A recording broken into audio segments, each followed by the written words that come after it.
kaya itong natuklasan ni Senator Amy Marcos nung nagkaroon ng Senate about sa PI? So meron nga tayong narinig at naibalita dito at kumakalat nga na balita na merong pondo dito sa AKAP na hindi malaman kung para saan at bilyon-bilyon daw ang pondo na ito. At tong AKAP daw ay programa ng DSWD. Sino kaya ang nasa likod ng ano na to ng AKAP at para saan kaya ito? Alamin natin dito sa pahayag ni Senator Amy. So ayan, simulan natin. Let's go.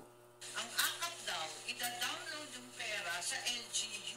Okay. Okay, bilang premyo sa nakapagpapirma. Alam sa AKAP, natatanda ko, middle of the year, nagkakaroon tayo problema sa That's right. inflation. Correct. Your brother, the president, created an interagency committee with DSW as among the agency. Dapat Correct. DOF, DEDA, DSWD. And they came up with that anti-inflation measure. That's right. Oo. Pero, hindi ko, Wala nakakatapusin. Kasi hanggang ngayon, sabi na, nung taga-DSWD, sabi niya, foreign. Anong foreign? Alien. Alien. Sabi ko, if it's foreign to you and it's alien to me, ano ngayon? Na-magican tayo. Saan ka galing? From outer space. Sabi niya, I don't know what the program is.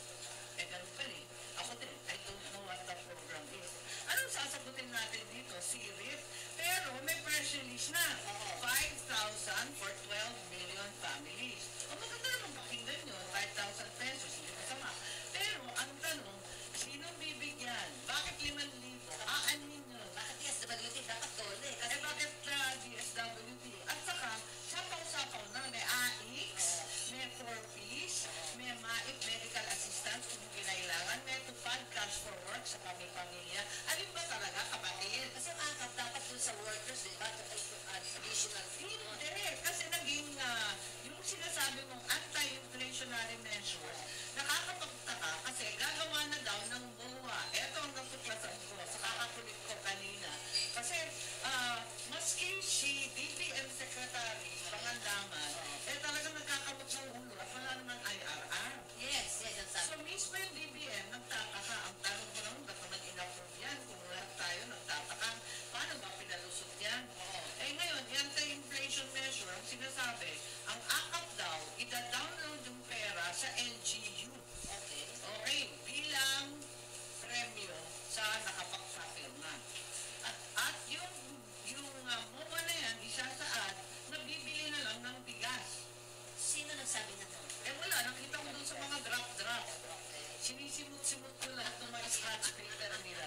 Kasi pakialam na yan. Ayan. Kaya investigation. Yun na nga, sasabihin na naman nila Marites, puro dokumento naman to, mga Marites yan, nasa chat. Ayun. O kaya nga, sinabi ko nga, ano to? The primary purpose is the provision of rice to meet the nutritional requirements. Dinalito na naman ako. Akala ko trabaho, akala ko tulong. Ngayon, bigas na. O so, Dapat NFA. matutuwa lahat ng smuggler to. Ayun, smuggle pa more. Import pa more. Ganon. Ang daming talaga. Ano pa ito? The LGUs will effect the transfer of funds. Bakit ganon? But, eto, may but pa. The program may also provide direct financial assistance to cover the payment of essential goods and services.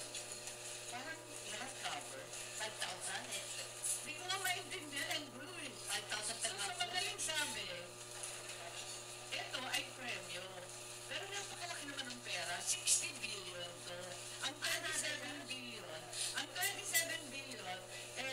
pinasok sa DSWD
baka si Tambi ang nasa likod nito, ano lang, hula-hula lang, ano lang, ewan natin.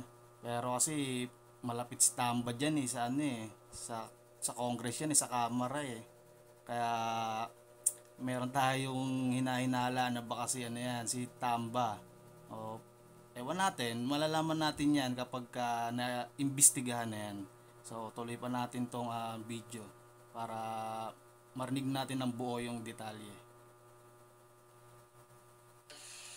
Lahat sila nagkakamot ng ulo kasi hindi pa daw nila naririnig yun na ipasok pa daw sa budget matapos yung buy-down.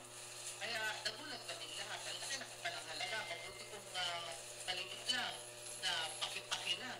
Hindi. Pag-usapan to dahil ang pagkaalam ng DSWD nasa 27 billion pero ang total ay 60 billion sa iba't iba pang mga departamento. Nakakanapan pa natin Laki nun. dahil wala pa nagsasabi. Ngayon, nagtanong ako, may mga draft daw sila. Yung draft, iba naman ang sinasabi. Ang sabi naman, ina-download sa LGU. Dalian na daw yung mga LGU na nakapagpirma ng labish-labish. Yung lampas ng 3% na itinakda. Nagpasikatan yata yung ibang LGU, ibang distrito. Uunahin daw sa AKAP yun. Yun ang sabi. At isubmit na daw yung mga listahan. Kasi gagawa rin ng MOA sa LGU at pambibili sa bigas. Kaya nalito ako ano ba to? Dahil may press release rin, sinabi ni Presidente na ibibigay na lamang ang tulong sa pamamaraan ng bigas. Ito na ba yun? Yun ang tanong ko. Kasi bawal to Alam naman ninyo, di ba yung 4Ps na propisa 2007 pilot project, maalala ko si Secretary Cabral, ang tagal-tagal nun, si Secretary Balisacan nun, sila yung gumagawa ng guidelines, pilot parang 2007. Hindi yan na isa batas hanggang 2016. Ganyan kabagal sa gobyerno kasi aaralin pa, panalawakin pa. Umabot ng phase 1, phase 2, may listahanan 1, listahanan 2. Di ba katakot-takot na pag-aaral yung 4P? Ito, di hamak na malaki, walang pag-aaral, maski yung DBM, nagtataka saan to galing. Amy, when did you receive yung text saying that all some projects should go through the Speaker's office? I think late last week, hanapin ba?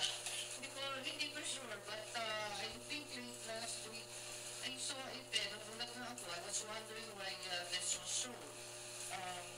Friday. That's right, Friday. Dahil may instruction that it should go through the Speaker's office, malinaw ba ma'am that this amount, 2070, is being used for PI campaign? Well, it's suspicion because of the timing. And whether it's being used for the PI or not, it's a humongous insertion that should have been studied properly and should be as a line item clearly defined as a project or program of the concerned department. And mismo yung DSWD, sinasabi foreign. We don't know anything about it. Ang DBM sabi, first time nila narinig, walang IRR. Anong klase ito? Eto, naghahagilap tayo ng pera para sa irigasyon kasi El Nino. Naghahagilap tayo ng pera para mabigyan yung PUB. Wala tayong pera para sa rice farmers natin. Ang mahal-mahal ng abono at ng diesel. Pero meron tayong pera inustay sa ganito. Ano ba naman ito? May na-download ba sa 2017 ba? Nakita nyo talagang kahit si Senator Amy takang-taka nung nalaman niya yan at nakita niya na malaki yung nakalaang pondo. Syempre alam niyo naman si Senator Amy kapag walang detalye, kumbaga hindi malinaw kung para saan o ano, talagang ipaglalaban niya o questionin niya. Kumbaga inaalam niya kung tama ba o kung maayos o legal. Kaya normal na sinisita ng super ate tong ganito yung sa budget na yan at kung ano tong akap na to. So tuloy natin. Yan ang hindi ko alam. Yan ang tatanungin natin. Pero mukhang na-alarma na rin ang DBM sa pag-release. Sana hintuin muna, i-hold muna yung pag-release ng lahat ng mga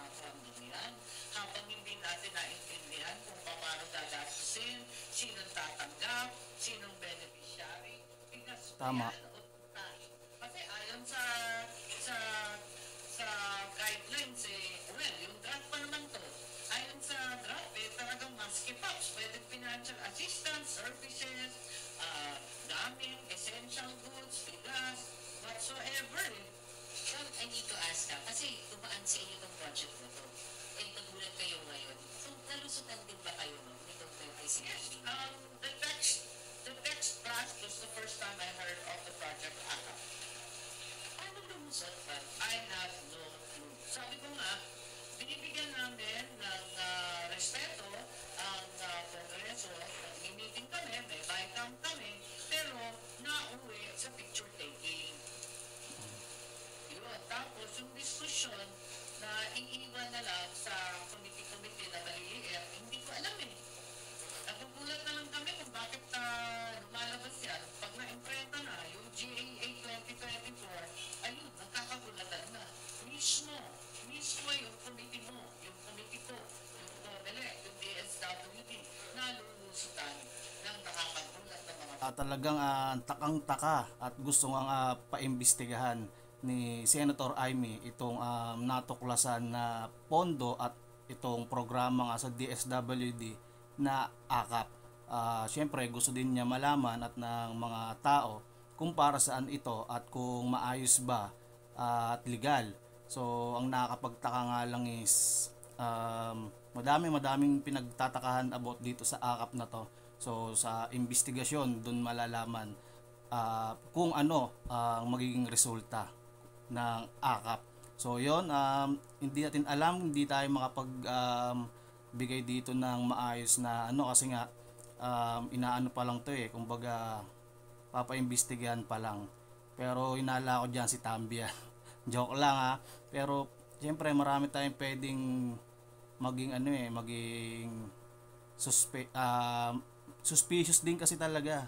Tsaka yun nga, malamang alam ni Tambia yan. Si Tambaluslos yan. Kasi nasa camera yan Tsaka siya yung speaker doon. So maaring alam niya yan. Kasi hindi pwedeng di makarating sa kanya yan yung balita ng AKAP na yan.